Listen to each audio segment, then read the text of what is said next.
नमस्कार दोस्तों। मैंने अपने दोस्त से बात करी क्योंकि इस टाइम पे माहौल ही ऐसा चल रहा है कि हम सभी कैद हो चुके हैं रूम में। घर से बाहर जा नहीं सकते हैं। जो भी कुछ बची कुची सेविंग है उसी से घर चल रहा है। जो भी कुछ इनकम के सोर्सेस हैं वो भी काफ़ी हद तक डायरेक्ट हो चुकी है। तो अभी एक इनिशिएटिव ले रहे हैं हमारे फ्रेंड सर्कल्स, इवन आप लोग भी ले रहे होंगे कि जितने भी लोग हैं जिनसे हम बात नहीं कर पाए काफ़ी सालों तक, तो हमको हम फ़ोन घुमाएं। कुछ लोग फ़ोन इसलिए नहीं उठा रहे, उनको ये लग रहा है कि भाई ये बंदा मदद मांगने के लिए फ़ोन कर रहा है। मतलब सपोज मैं अगर फ़ोन कर रहा हूँ तो किसी को ये लग सकता है कि भाई सारांश सागर मदद में है, परेशानी में है, पैसे मांगने के लिए फ़ोन कर रहा है, जबकि ऐसा कुछ है नहीं। और ये चीज़ मेरे साथ ही नहीं हो रही, काफ़ी सारे ऐसे लोगों के साथ हो रही है जिसको लोग जानते अच्छे से नहीं है। सपोज अगर आप मुझे जानते अच्छे से तो आपको पता है कि अगर मैं कोई फ़ोन कर रहा हूँ तो किसी काम से कर रहा हूँ, आपके हित के लिए फ़ोन कर रहा हूँ, अपने पर्सनल प्रॉब्लम के लिए नहीं। बहुत कम होता है ऐसा जब पर्सनल प्रॉब्लम के लिए किसी को बार बार फ़ोन किया जाता है। तो ये भी एक चीज़ देखने को आ रही है कि कोई फ़ोन कर रहा है तो लोगों को ये लग रहा है कि भाई ये मदद मांगने के लिए फ़ोन कर, तो फ़ोन नहीं रिसीव कर रहे हैं। अच्छा, फ़ोन अगर उठा रहे हैं, बातचीत हो रही है, तो कुछ लोग के लिए तो सब ठीक ठाक है भगवान की कृपा से, उनके अच्छे कर्मों की वजह से। कुछ लोग के यहाँ कुछ प्रॉब्लम सुनने को आ रही है जो मैं आपके साथ साझा करना चाह रहा हूँ, और वो शायद काफ़ी मोटिवेशनल होगी, इंस्पिरेशन होगी। मेरे इवन क्लासमेट राहुल भाई ने भी मुझे कुछ शेयर किया तो मुझे काफ़ी खुशी हुई आप तक, मतलब आपको शेयर करने की, कि मुझे लगता है ये चीज़ें आपको सुननी चाहिए, समझनी चाहिए। पहले मैं राहुल भाई से स्टार्ट करता हूँ, जो मेरे क्लासमेट है कॉलेज के। उन्होंने बताया कि एक मित्र है उनके कॉलेज का जो बराबर उनको फ़ोन करता है। वो बेसिकली इस नेचर का है कि उसके पास संसाधन सारी चीज़ें हैं, लेकिन कोई एक ऐसा ट्रस्टी बंदा नहीं जिससे वो अच्छे से बात कर सके, जिससे वो दिल से बात कर सके। सपोज आप मेरे से अपने दिल की बात कर रहे हैं तो आपको बहुत रिलीफ मिलेगा। शरीर के लिए खाना पानी, मौसम, अच्छा हवा ज़रूरी है, लेकिन एक ज़रूरी है कि एक अच्छा लिसनर आपका कोई फ्रेंड हो, जहाँ पे आप अपनी सुना सको, आप उनकी सुन सको। अगर आपके लाइफ में कोई अच्छा लिसनर नहीं है तो आप बड़े अशांत फील करोगे, आप काफ़ी बेचैन रहोगे, आपको काफ़ी मानसिक अशांति वाली फीलिंग आएगी। तो ईश्वर की कृपा से मेरे पास ऐसे काफ़ी अच्छे लोग हैं जिनसे मैं सुनता भी हूँ और जिनको मैं अच्छे से सुनाता भी हूँ। मतलब अच्छी अच्छी बातें सुनाता हूँ, अपने एक्सपीरियंस, लाइफ एक्सपीरियंसेस। तो उस मेरे राहुल भाई को, मेरे राहुल मित्र को, वो बंदा परेशान, मतलब फ़ोन करता है, बताता है कि भाई कैसे हो, क्या हाल चाल है। उस बंदे को ज़रूरत है राहुल भाई की, क्योंकि राहुल भाई काफ़ी मोटिवेशनल पर्सन है, काफ़ी मोटिवेटेड लड़का है। अपने काम, अपने दैनिक जीवन के काम बराबर करता है, और वो ब्लेस्ड है अपने अच्छे माँ बाप, भाइयों से, अपने फ्रेंड सर्कल से। लेकिन कुछ लोग ऐसे भी हैं जो उनके काम को डिस्टर्ब करते हैं और उसके लाइफ को क्रॉस चेक करते हैं, जज करते हैं अपने हिसाब से कि तुम ऐसे कैसे रह गए, तुम इतना ही क्यों करते हो, तुम्हारा इतना भाई छोटा कैसे हो गया, तुम्हारा भाई कुछ करता क्यों नहीं है, तुम्हारे फैमिली में ये क्यों है, तुम्हारे फैमिली में वो क्यों है, तुम यहाँ पे क्यों रहते हो, किराए के मकान में क्यों रहते हो।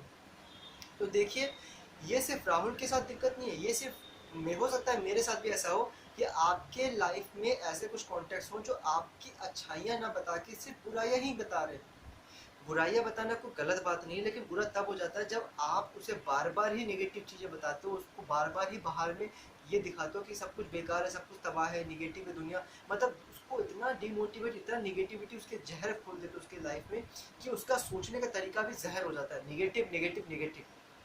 तो एक टाइम के बाद राहुल भाई ने क्या किया, जो कि आप भी कर सकते हैं, कि अगर कोई व्यक्ति आपको बार बार फ़ोन करके बताता है कि भैया तुम ऐसे क्यों हो, तुम ऐसे क्यों हो, ऐसा क्यों नहीं करते, वैसा क्यों नहीं करते, लेकिन खुद की लाइफ में उसने कोई झंडे नहीं गाड़े, खुद की लाइफ में कुछ उसने ऐसा किया नहीं है, लेकिन आपको वो जज कर रहा है, खुद को इंट्रोस्पेक्शन नहीं किया, आत्मविवेचना नहीं की, लेकिन आपको वो बता रहा है कि तुम्हें ऐसा करना चाहिए था, इतना खाना चाहिए था, ये डाइट लेनी चाहिए थी, ऐसे बच्चों से पैसे मांगने चाहिए थे। तो ये बहुत ही गलत चीज़ है। आप किसी को हेल्प करो, मोटिवेट करो, लेकिन किसी को ये मत बताओ कि करना क्या है, जब आपको खुद नहीं पता उसके बारे में। और हमारे देश में ऐसे मुफ्त का सलाह देने वाले, ज्ञान देने वाले काफ़ी लोग बैठे हुए हैं जो अपनी लाइफ में कुछ करते नहीं हैं, लेकिन दूसरे की काउंसलिंग करते हैं कि बेटा तुमको ये करना चाहिए, तुमको वो करना चाहिए। इवन रिश्तेदारों में भी होते हैं, फ्रेंड्स एंड फैमिली में भी होते हैं, जो पता कुछ नहीं है, अपनी लाइफ से एक्सपीरियंस लेकर के अपनी लाइफ में जो कमियां थी या जो माहौल थे, उस माहौल से वो आज के माहौल को जज करते हैं, जो मेरे हिसाब से बहुत ही गलत चीज़ है। तो ये रही राहुल भाई की बात, जो मुझे लगा आप तक बतानी है चाहिए। और मैंने अपने प्रीवियस वीडियोस में, आप यूट्यूब पे जा करके, चैनल पे जा करके काफ़ी वीडियोस देख सकते हैं सोशल इश्यूज़ पे, जो डेली बेसिस की चीज़ें होती है, वहाँ पे मैंने काफ़ी वीडियोस बना रखे हैं इनके ऊपर। तो आपको अच्छा लगेगा कि हाँ, ये भी कुछ ऐसा होता है। दूसरी अगर बात करें, अभी लॉकडाउन का सीज़न है, काफ़ी सारे लोग शहर से गाँव आ चुके हैं, गाँव से शहर आ चुके हैं, मतलब सारे लोग जॉइंट हो चुके हैं, एक कंबाइंड फैमिली, मतलब आपस ये हो गया है कि भाई सब साथ रहो। तो उसमें ये हो रहा है कि जहाँ पे वेस्टर्न टॉयलेट है, आप हंस सकते हैं, आपका हंसना वाजिब भी है, जो वेस्टर्न टॉयलेट है या फिर जिन्हें हैबिट्स नहीं है अच्छे तरीके से वॉशरूम जाने की, यूज़ करने की, तो अनकल्चर्ड और कल्चर्ड लोग, यानी कि कई जगह ऐसा होता है कि गांव में लोग रूल्स एंड रेगुलेशन को काफ़ी फॉलो नहीं करते, खाना कैसे है, सोना कैसे है, ढकार कैसे लेनी है, खराटे कैसे लेने हैं, अपान वायु जैसे कहते हैं। तो मतलब बहुत तरह की ऐसी चीज़ें होती हैं जो वो अपनी लाइफ में फॉलो नहीं करते हैं कि आपको कैसे तमीज़ से रहना है, जीवन शैली आपकी कैसी होनी चाहिए। जब शहरी बंदा गांव में जाता है तो उसको उस तरह से प्रॉब्लम फेस करने पड़ते हैं। मच्छरदानी एक होता है, तो कुछ लोगों ने मुझे फ़ोन करके बताया कि हम शहर से यहाँ पे मच्छरदानी की दिक्कत है, लॉकडाउन है, मच्छरदानी नहीं ले सकते और मच्छर काटते हैं, खा जाते हैं, खून चूस लेते हैं। तो बहुत तरह की दिक्कतें हो रही हैं जो अभी मुझे सुनने को मिल रहा है। और सबसे बड़ी दिक्कत दोस्तों ये कि आज के टाइम पे कुछ ऐसे लोग भी हैं जो जिनसे मैं बहुत ज़्यादा नाराज़ भी हूँ, और मेरा उनसे हाथ जोड़ करके निवेदन है कि अगर आपके घर में 10 मेंबर हैं, एक व्यक्ति है जो अपना दिन और रात एक करके घर को कुछ देने की कोशिश कर रहा है, एक मेंटेनेंस करने की कोशिश कर रहा है, बैलेंस करने की कोशिश कर रहा है रोजगार के माध्यम से, क्योंकि आज जो है कमाने वाले की वैल्यू थोड़ी ज़्यादा हो जाती है अगर वो कर रहा है। तो प्लीज़ उनको समझे, उनकी सिचुएशन को समझे कि वो कितनी मुश्किल से घर चला रहे हैं, या फिर अपने अपने उनके भी कुछ लाइफ में होंगे एम्बिशंस, तो उनको इन्जॉय करना चाहिए था, सोना चाहिए था। आप उनको प्लीज़ डिस्टर्ब ना करें। ये सभी से मेरा निवेदन है, क्योंकि जिनका भी वर्क फ्रॉम होम चल रहा है इस टाइम पे मैं देख पा रहा हूँ कि उनके लाइफ में प्रॉब्लम्स बढ़ गई हैं। जो ऑफिस जाते थे वो अच्छा फील नहीं कर पा रहे, वो डिमोटिवेटेड फील कर रहे हैं, उनको मज़ा नहीं आ रहा काम करने का, क्योंकि ऑफिस में एक आज़ादी थी, अच्छे लोग थे, पॉजिटिव लोग आते थे, और सारे लोग गांव की बातें, घर की बातें छोड़ करके अपने ऑफिस में एक कल्चर वे में रहते थे, एक सिस्टमेटिक उनका एक अपना संविधान हुआ करता था। लेकिन घर पे क्या हो रहा है, या गांव में जो एक, क्योंकि कमरा एक हो गया, कई जगह एक ही कमरे हैं, वाईफाई लगा पड़ा है, वाईफाई भी यूज़ हो रहा है, इंटरनेट स्पीड कम आ रही है, तो फिर कहीं पे चार चार पाँच पाँच कमरे हैं तो भी फिर दिक्कतें आ रही हैं, हल्ला हो रहा है, घरेलू हिंसा, वायलेंस, ये सारी चीज़ें हो रही है। मैं नाम नहीं लेना चाहूँगा कि ऐसा कौन कौन कर रहे हैं, क्या क्या कर रहे हैं, लेकिन ये हर तीसरे चौथे घर में हो रहा है। तो मुझे लगता है आपको ये समझना पड़ेगा कि आप ऐसी चीज़ों से बचें। अगर जो कोशिश कर रहा है अपनी लाइफ, क्योंकि शहर की हालत बहुत दिक्कत है, मैं आपको बता दूं, गांव में तो व्यक्ति के पास 4 सेविंग होती है, अपना मकान होता है, घर, खेती होती है, उसको कोई दिक्कत नहीं आती है। लेकिन जो शहर के लोग होते हैं वो अपना खून पसीना एक करके रेंट देते हैं, वो मेहनत करते हैं, दो चार ही कमरे, चार भी नहीं, 2 कमरे मैक्सिमम होते हैं शहर वालों के पास, जो मिडिल क्लास के लोग होते हैं।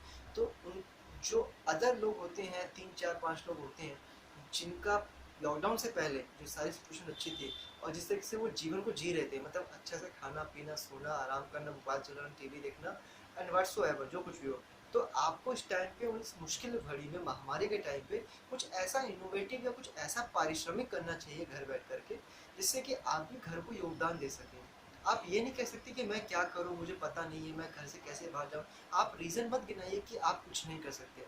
आप एक शरीर है, एक इंसान है, एक ह्यूमन बॉडी है, सोचने के लिए दिमाग है, बोलने के लिए मुंह है, टेस्ट करने के लिए जीभ है, सांस लेने के लिए फेफड़े हैं, सूंघने के लिए नाक है, देखने के लिए आँख है, और बहुत कुछ है आपके पास। जानवर नहीं है आप, तो आप बहुत कुछ कर सकते हैं। और मुझे उम्मीद है कि आप इस वीडियो को देख कर थोड़े से इंस्पायर हुए होंगे, क्योंकि आज आपके पास कंटेंट की कमी नहीं है, समस्या है तो बस अपने आप को तमाम उन भावनाओं से, उन ऐसे डिस्ट्रैक्शन वाले चीज़ों से बचने की जिससे कि आपको लाइफ में दिक्कत आ रही है, यानी कैरियर में आपको बाधा आ रही है, या आप सोच नहीं पा रहे मुझे करना क्या है। क्योंकि आप जब तक सुनोगे नहीं, देखोगे नहीं, पढ़ोगे नहीं, तब तक आप ये नहीं सोच पाओगे कि अब मुझे करना क्या है। तो अगर आपको कुछ करना है, कुछ करने की चाह है, तो ये किसी को मत कहिए कि मुझे ये, मैं ये हूँ, मैं ये आता है, वो आता है, नहीं। आप पहले किसी चीज़ के एक्सपर्ट बनिए, उसको सीखिए, सुनिए, समझिए, पढ़िए। और ये एक बहुत बड़ी दिक्कत आ रही है उन लोगों के साथ जिन्होंने कभी वर्क फ्रॉम होम, यानी कि घर बैठ करके काम नहीं किया, जो बाप घर पे बैठ के लाट साहब बने रहे। मैंने ऐसे भी लोगों से बात किया है जो मेरी दूर की बहनें हैं, हालांकि इतना कोई ज़्यादा इंटरेक्शन नहीं होता, लेकिन फिर भी लॉकडाउन में हम बात करने लगे तो पता चला कि उनके जो सगे भाई होते हैं वो अपने कपड़े, यानी कि जंगिया और बनियान तक नहीं धोते हैं। और उनकी बड़ी बहन जो है, जो बहुत एजेड है, मतलब 25 ईयर्स की है, और भाई भी जो है 21 24 22 का होगा, तो वो अपने कच्चे बनियान तक नहीं धोता है, वो सारा काम बहन करती है। तो ये बहुत ही शर्मनाक बात है मेरे हिसाब से। जो भी पेरेंट्स इस वीडियो को देख रहे हैं, जो भी बच्चे इस वीडियो को देख रहे हैं, वो इस बात को समझिए कि खाना पीना, कपड़ा धोना, बर्तन मांजना, ये सारे कार्य जो हैं आपके सहूलियत, योग्यता और आपके माहौल के हिसाब से निर्धारित किया जाता है। ये नहीं कि पुरुष है तो उसको ये दे दो, स्त्री है तो उसको ये दे दो। काफ़ी पुरुष ऐसे हैं जो शेफ़ जिसे कहते हैं होटल में खाना पकाते हैं, वैसे घर में महिलाएं बनाती हैं। क्योंकि महिला को आज़ादी नहीं दी गई थी, अच्छा नहीं माना जाता था, बाहर में जो कई तरह के वासनाएं वाली नज़रें देखा करती थी। इवन हम लोग भी, अगर हम आपसे पूछेंगे कि आपकी क्या ऐसी नज़रें नहीं है, तो हाँ होंगे, क्योंकि हम लोग सुधरना नहीं चाहते, हम पुरुष लोग सुधरना नहीं चाहते। तो बेसिकली हमें ये सोचना पड़ेगा कि कुछ हमारी भी जिम्मेदारियां हैं। महिलाएं, माताएं, भाभी, बहनें सिर्फ खाना पकाने, परोसने, कपड़ा धोने, बर्तन मारने, लैट्रिन बाथरूम झाड़ू पोछा करने के लिए पैदा नहीं हुई हैं। उनकी भी कुछ अपनी आज़ादी है, उनके पास भी बुद्धि है, वो जानवर नहीं है, अभी वो नौकरानी है, वो भी कुछ करने के लिए बनी है। तो कुछ काम आप करिए, कुछ काम उनको कर लीजिए, हाथ बटाइए, क्योंकि घर में वो पागल हो जाएंगे, इवन आप भी पागल हो जाएंगे। एटलीस्ट अपने खुद के कपड़े, बर्तन ना सही, खुद के कपड़े खुद धोइए बॉस, क्योंकि ये नियम किसी ने नहीं तय करे कि ये खाना खाने के बाद जो जूठन बर्तन है वो धोएगी, या बर्तन जो कपड़े जो है वो धोएगी। आपके कपड़े हैं, आप धोइए। अगर आप लाचार है तो समझ में बात आती है, लेकिन अगर आप लाचार नहीं है, आपके हाथ पे सही सलामत है, तो आपको शर्म आनी चाहिए कि आप अपने हाथ पैर, अपने शरीर का सही से इस्तेमाल नहीं कर पा रहे हैं और उससे काम करवा रहे हैं जो बहुत कुछ कर सकती थी। स्त्री वैसे भी काफ़ी कलात्मक होती है, क्रिएटिव होती है, और हमारे देश की दुर्दशा खराब होने का कारण ही ये पुरुष वर्ग है कहीं ना कहीं, जिसने ये सोच के रखा है कि स्त्रियों को घर से बाहर निकलने के बाद चीज़ें खराब हो जाएंगी, मर्यादा खराब हो जाएंगी। ऐसा नहीं है। अगर आप अपने आप को विवेकी बना के रखेंगे, अपने आंखों को वासनाओं से बचा के रखेंगे, अपने आप को संयमित बना के रखेंगे, देवी चालीसा या देवी जो अनुष्ठान होते हैं उनको करेंगे, अपने धर्म संस्कृति को मानेंगे, तो कैसे आप किसी भी महिला स्त्री को वास्तविक नजर से देख पाएंगे। और फिर आप ये तर्क भी नहीं देंगे कि भाई बाहर में जो है ऐसी ऐसी घटनाएं होती है, क्योंकि जब आप सुधरेंगे तब आप दुनिया को भी सुधार पाएंगे, फिर दुनिया भी उसी तरीके से सोचेगी। पहले आपकी खुद को नज़र को बदलना पड़ेगा। तो ये सारी बातों का जो रीज़न लॉजिक है वो ये था, आप समझ गए होंगे। लेकिन एट द एंड मैं ये कहूँगा कि प्लीज़ कम से कम अपना अपना काम खुद करिए थोड़ा सा। ऐसा ना हो कि आज भी जो है आप आराम से सो रही हैं, खो रही हैं, टीवी देख रही हैं, पिक्चर देख रहे हैं, ऑर्डर दे रहे हैं, ये लाओ बेटा, ये लाओ बेटा, वो लाओ बेटा ना। जो दादाजी हैं, नाना जी हैं, वो भी इस बात को समझे। अगर आप सक्षम है काम करने को लेकर, थोड़ा बहुत भी वो करें, किसी को इंटरफेयर परेशान ना, क्योंकि घर में कैद होने के बाद मैं जो सुन पा रहा हूँ, हो सकता है किसी को मेरी बात बुरी भी लग जाए, लेकिन मेरे पास बहुत सारे लोगों के फ़ोन कॉल्स आते हैं, मैं बात करता हूँ, तो एक जगह 4 लोग रहते हैं, तो फिर खिचपिच हो जाती है, माथे सिर को टेंशन हो जाती है, नए लोगों से बात नहीं कर पाते, देख नहीं पाते, कई लोगों के पास बैलेंस भी नहीं होता है, तो बहुत ही प्रॉब्लम वाली सिचुएशन है। तो इस टाइम पे हमें जो है, मेरा एक्सपीरियंस है, सुबह उठ करके हम ध्यान कर सकते हैं, मंत्र जाप या फिर भजन कीर्तन सुन सकते हैं, पढ़ सकते हैं, बोल सकते हैं, और स्पिरिचुअल या फिर मोटिवेशन चीज़ों को देख या पढ़ सकते हैं। दोस्तों उम्मीद है ये जो जो मेरी बातें हैं आपको शायद दिल के किसी कोने में छुई होंगी, क्योंकि मुझे लग रहा है कि आज जो है मैं और आप काफ़ी लोग परेशान हैं। और मैं आपको एक चीज़ बताता हूँ, देखिए जब भी जिए, जितना जिए उसको खुल के जिए। ऐसा मत सोचे कि यार अभी नहीं तब करेंगे, या अभी जो है अपने आप को रोक लो बाद में करेंगे ना, ऐसा नहीं।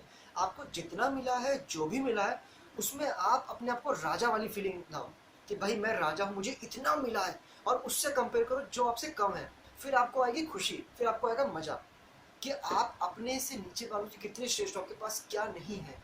तो इस चीज़ में कभी कंपैरिजन मत करें कि हम यहाँ पे वहाँ पे, जहाँ पे भी आप एकदम श्रेष्ठ हैं, आपको बहुत कुछ मिला, बस आप अपने आप को ऐसी चीज़ों से कंपेयर ना करें जिसके लिए आप एलिजिबल ही ना हो, जिसके आप योग्य ही ना हो। और आप लोग भी बातचीत करते चले, अगर आपको समय मिले आप मुझसे भी कर सकते हैं, और कुछ मोटिवेशनल या एक्सपीरियंस वाली अगर बात आपके साथ कुछ हुई हो तो प्लीज़ मुझे शेयर करें, ताकि आप लोगों के एक्सपीरियंस के माध्यम से मैं अपने मन से, अपने प्लेटफॉर्म से वो बात शेयर कर सकूँ और सबको मोटिवेट कर सकूँ।